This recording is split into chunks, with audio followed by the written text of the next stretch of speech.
Shalom sahabat Gebada, apa kabar hari ini? Kiranya kita dalam keadaan sehat dan semangat mengikuti Gebada sampai saat ini. Hari ini adalah hari ke-27 program Gebada. Kita akan membaca Keluaran pasal 22 sampai pasal 24. Dalam pembahasan sebelumnya, Musa menerima 10 perintah dari Allah di Gunung Sinai. Mengapa Allah memberikan 10 perintah itu?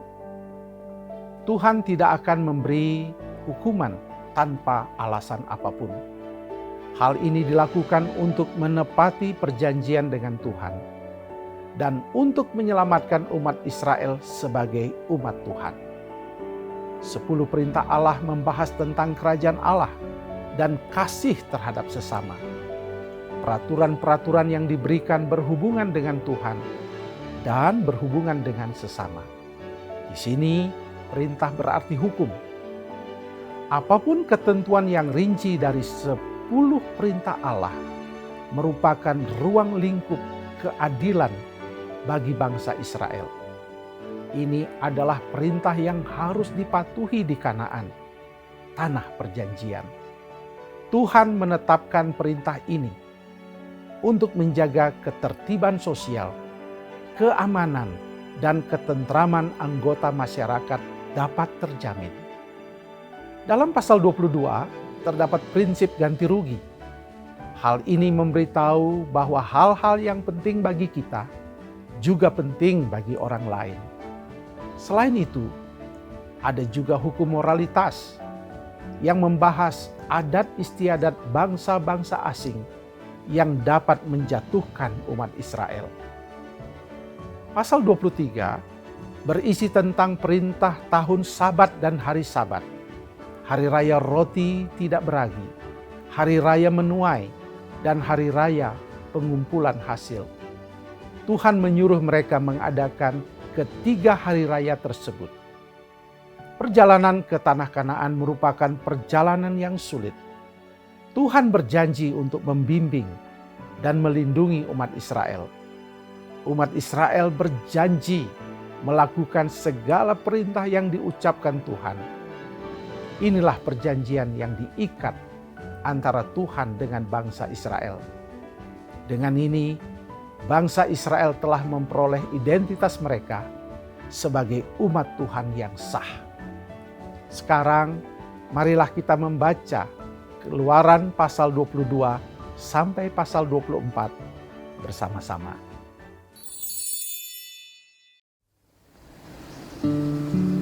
Apabila seseorang mencuri seekor lembu atau seekor domba dan membantainya atau menjualnya, maka ia harus membayar gantinya, yakni 5 ekor lembu ganti lembu itu, dan 4 ekor domba ganti domba itu.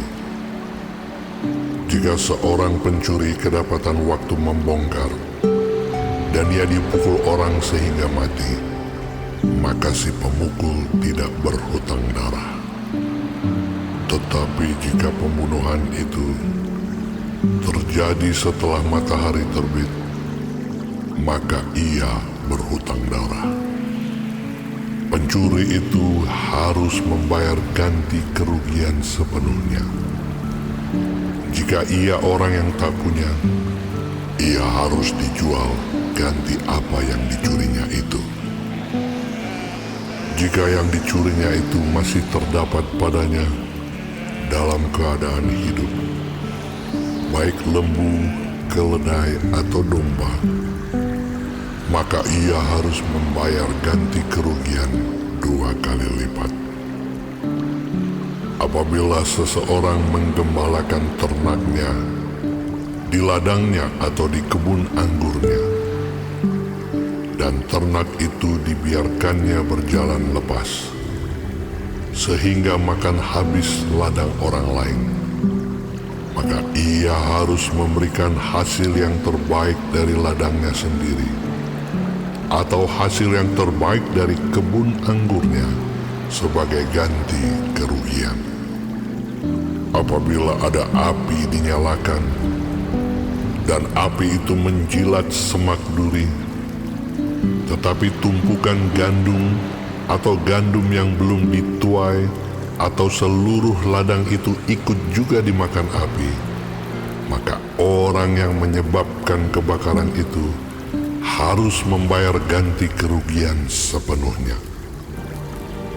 Apabila seseorang menitipkan kepada temannya uang atau barang, dan itu dicuri dari rumah orang itu, maka jika pencuri itu terdapat, ia harus membayar ganti kerugian 2 kali lipat.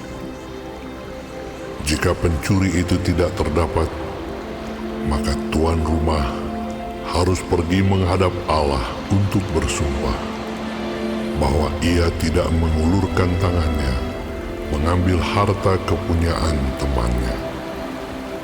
Dalam tiap-tiap perkara pertengkaran harta, baik tentang seekor lembu, tentang seekor keledai, tentang seekor domba, tentang sehelai pakaian, baik tentang barang apapun yang kehilangan, kalau seorang mengatakan, "Inilah kepunyaanku," maka perkara kedua orang itu harus dibawa ke hadapan Allah. Siapa yang dipersalahkan oleh Allah haruslah membayar kepada temannya ganti kerugian 2 kali lipat.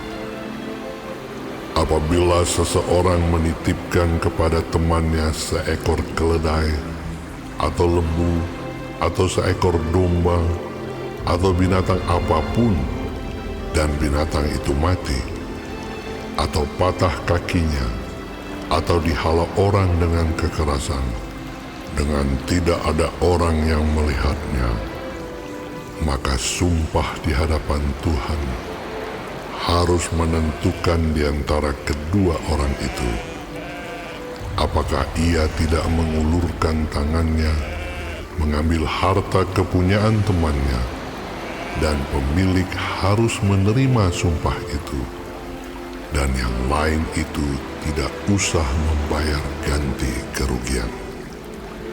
Tetapi jika binatang itu benar-benar dicuri orang daripadanya, maka ia harus membayar ganti kerugian kepada pemilik. Jika binatang itu benar-benar diterkam oleh binatang buas, maka ia harus membawanya sebagai bukti. Tidak usah ia membayar ganti binatang yang diterkam itu. Apabila seseorang meminjam seekor binatang dari temannya, dan binatang itu patah kakinya atau mati, ketika pemiliknya tidak ada di situ, maka ia harus membayar ganti kerugian sepenuhnya. Tetapi jika pemiliknya ada di situ, maka tidak usahlah ia membayar ganti kerugian. Jika binatang itu disewa, maka kerugian itu telah termasuk dalam sewa.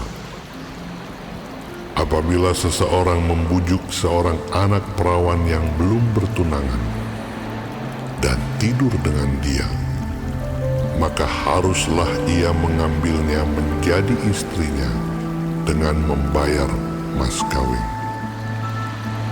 Jika ayah perempuan itu sungguh-sungguh menolak memberikannya kepadanya, maka ia harus juga membayar perak itu sepenuhnya, sebanyak mas kawin anak perawan.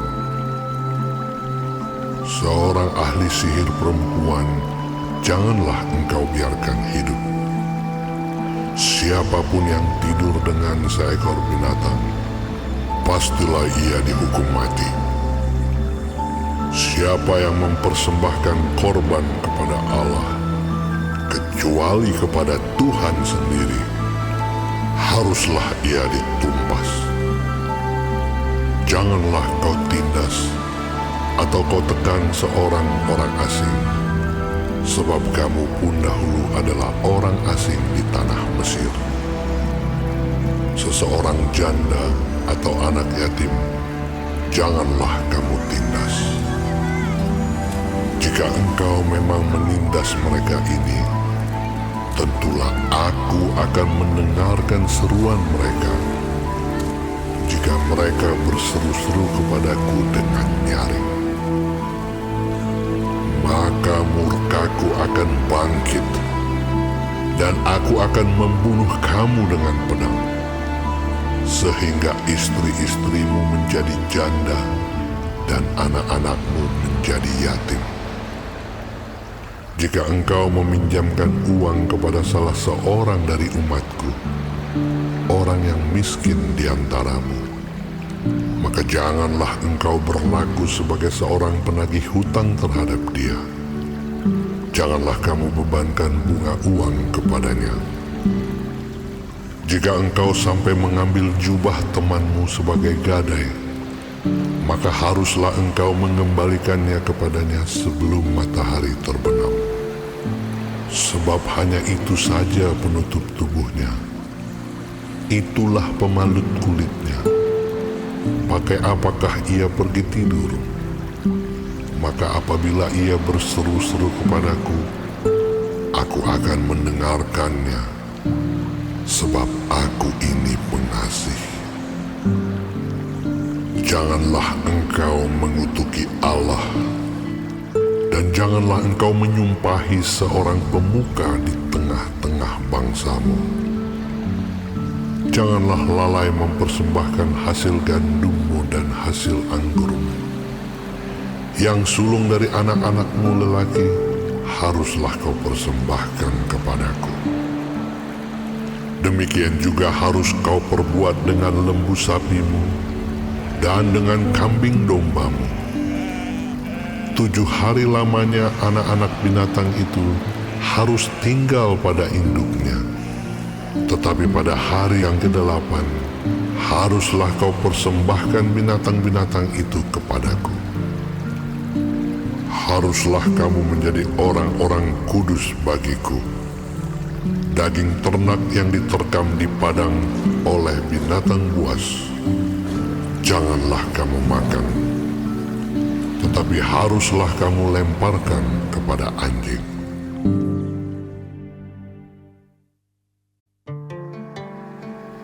Janganlah engkau menyebarkan kabar bohong. Janganlah engkau membantu orang yang bersalah dengan menjadi saksi yang tidak benar. Janganlah engkau turut-turut kebanyakan orang melakukan kejahatan, dan dalam memberikan kesaksian mengenai sesuatu perkara, janganlah engkau turut-turut kebanyakan orang membelokkan hukum. Juga janganlah memihak kepada orang miskin dalam perkaranya.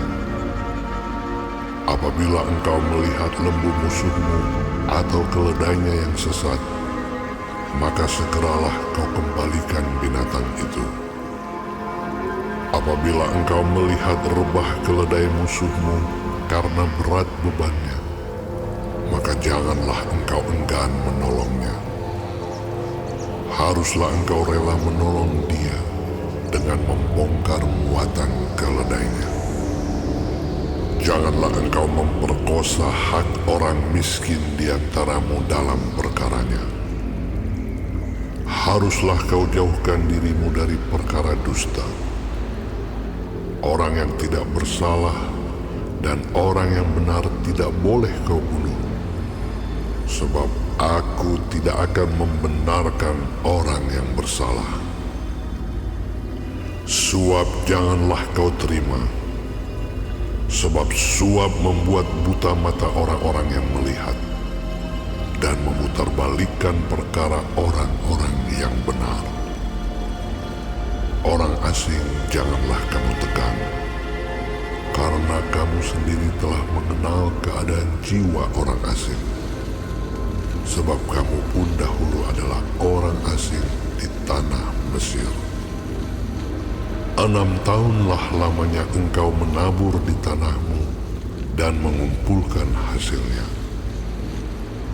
Tetapi pada tahun ke-7, haruslah engkau membiarkannya dan meninggalkannya begitu saja, supaya orang miskin di antara bangsamu dapat makan. Dan apa yang ditinggalkan mereka haruslah dibiarkan dimakan binatang hutan. Demikian juga kau lakukan dengan kebun anggurmu dan kebun zaitunmu. 6 harilah lamanya engkau melakukan pekerjaanmu, tetapi pada hari ke-7 haruslah engkau berhenti, supaya lembu dan keledaimu tidak bekerja, dan supaya anak budakmu perempuan dan orang asing melepaskan lelah. Dalam segala hal yang kufirmankan kepadamu, haruslah kamu berawas-awas. Nama Allah lain janganlah kamu panggil. Janganlah nama itu kedengaran dari mulutmu. 3 kali setahun haruslah engkau mengadakan perayaan bagiku. Hari raya roti tidak beragi haruslah kau pelihara. 7 hari lamanya engkau harus makan roti yang tidak beragi, seperti yang telah kuperintahkan kepadamu pada waktu yang ditetapkan dalam bulan Abib. Sebab dalam bulan itulah engkau keluar dari Mesir. Tetapi janganlah orang menghadap ke hadiratku dengan tangan hampa. Kau peliharalah juga hari raya menuai, yakni menuai buah bungaran dari hasil usahamu menabur di ladang. Demikian juga hari raya pengumpulan hasil pada akhir tahun, apabila engkau mengumpulkan hasil usahamu dari ladang. 3 kali setahun, semua orangmu yang laki-laki harus menghadap ke hadirat Tuhanmu, Tuhan. Janganlah kau persembahkan darah korban sembelihan yang kepadaku beserta sesuatu yang beragi, dan janganlah lemak korban hari rayaku bermalam sampai pagi. Yang terbaik dari buah bungaran hasil tanahmu haruslah kau bawa ke dalam rumah Tuhan Allahmu. Janganlah kau masak anak kambing dalam susu induknya. Sesungguhnya aku mengutus seorang malaikat berjalan di depanmu untuk melindungi engkau di jalan dan untuk membawa engkau ke tempat yang telah kusediakan. Jagalah dirimu di hadapannya dan dengarkanlah perkataannya. Janganlah engkau mendurhaka kepadanya, sebab pelanggaranmu tidak akan diampuninya, sebab namaku ada di dalam dia. Tetapi jika engkau sungguh-sungguh mendengarkan perkataannya dan melakukan segala yang kufirmankan, maka aku akan memusuhi musuhmu dan melawan-lawanmu. Sebab malaikatku akan berjalan di depanmu dan membawa engkau kepada orang Amori, orang Het, orang Feris, orang Kanaan, orang Hewi dan orang Yebus, dan aku akan melenyapkan mereka. Janganlah engkau sujud menyembah kepada Allah mereka atau beribadah kepadanya. Dan janganlah engkau meniru perbuatan mereka, tetapi haruslah engkau memusnahkan sama sekali patung-patung berhala buatan mereka, dan tugu-tugu berhala mereka haruslah kau remukkan sama sekali. Tetapi kamu harus beribadah kepada Tuhan Allahmu, maka Ia akan memberkati roti makananmu dan air minumanmu, dan aku akan menjauhkan penyakit dari tengah-tengahmu. Tidak akan ada di negerimu perempuan yang keguguran atau mandul. Aku akan menggenapkan tahun umurmu. Kengerian terhadap aku akan kukirimkan mendahului engkau. Aku akan mengacaukan semua orang yang kau datangi, dan aku akan membuat semua musuhmu lari membelakangi engkau. Lagi aku akan melepaskan tabuhan mendahului engkau, sehingga binatang-binatang itu menghalau orang Hewi, orang Kanaan, dan orang Het itu dari depanmu.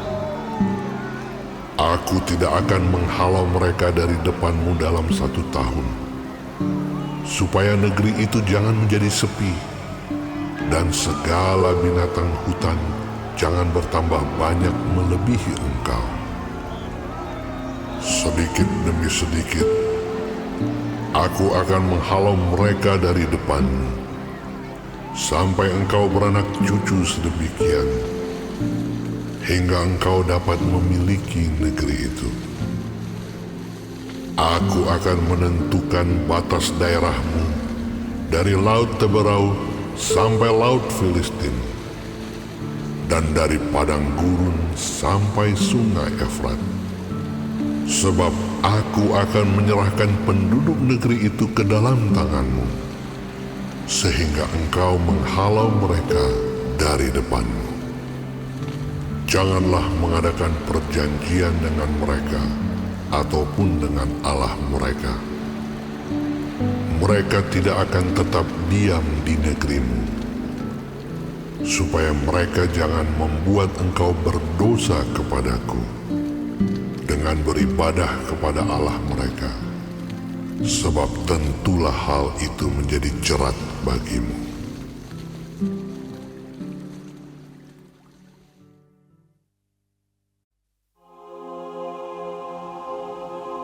Berfirmanlah ia kepada Musa, Naiklah menghadap Tuhan, engkau dan Harun, Nadab dan Abihu, dan 70 orang dari para tua-tua Israel, dan sujudlah kamu menyembah dari jauh. Hanya Musa sendirilah yang mendekat kepada Tuhan, tetapi mereka itu tidak boleh mendekat, dan bangsa itu tidak boleh naik bersama-sama dengan dia. Lalu datanglah Musa dan memberitahukan kepada bangsa itu segala firman Tuhan dan segala peraturan itu. Maka seluruh bangsa itu menjawab serentak, segala firman yang telah diucapkan Tuhan itu akan kami lakukan. Lalu Musa menuliskan segala firman Tuhan itu. Keesokan harinya, pagi-pagi, didirikannyalah mezbah di kaki gunung itu dengan 12 tugu sesuai dengan ke-12 suku Israel. Kemudian disuruhnyalah orang-orang muda dari bangsa Israel, maka mereka mempersembahkan korban bakaran dan menyembelih lembu-lembu jantan sebagai korban keselamatan kepada Tuhan. Sesudah itu, Musa mengambil sebagian dari darah itu, lalu ditaruhnya ke dalam pasu. Sebagian lagi dari darah itu disiramkannya pada mezbah itu. Diambilnyalah kitab perjanjian itu, lalu dibacakannya dengan didengar oleh bangsa itu, dan mereka berkata, segala firman Tuhan akan kami lakukan dan akan kami dengarkan.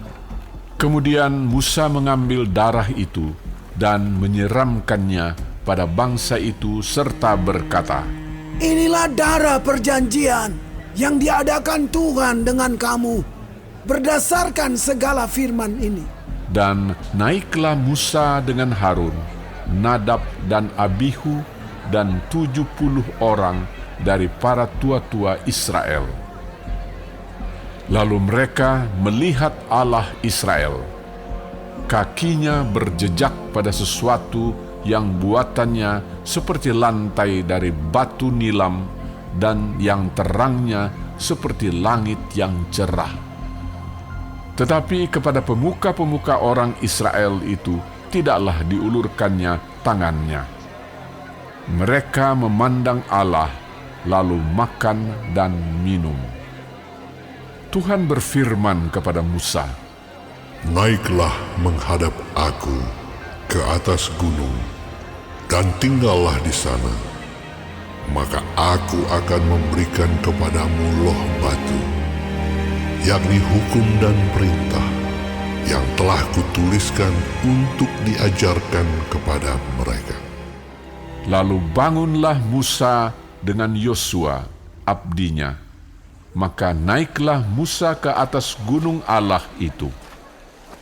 Tetapi kepada para tua-tua itu ia berkata, Tinggallah di sini menunggu kami, sampai kami kembali lagi kepadamu. Bukankah Harun dan Hur ada bersama-sama dengan kamu? Siapa yang ada perkaranya, datanglah kepada mereka. Maka Musa mendaki gunung dan awan itu menutupinya. Kemuliaan Tuhan diam di atas gunung Sinai, dan awan itu menutupinya 6 hari lamanya. Pada hari ke-7 dipanggilnyalah Musa dari tengah-tengah awan itu. Tampaknya kemuliaan Tuhan sebagai api yang menghanguskan di puncak gunung itu pada pemandangan orang Israel. Masuklah Musa ke tengah-tengah awan itu dengan mendaki gunung itu. Lalu tinggallah ia di atas gunung itu 40 hari dan 40 malam lamanya.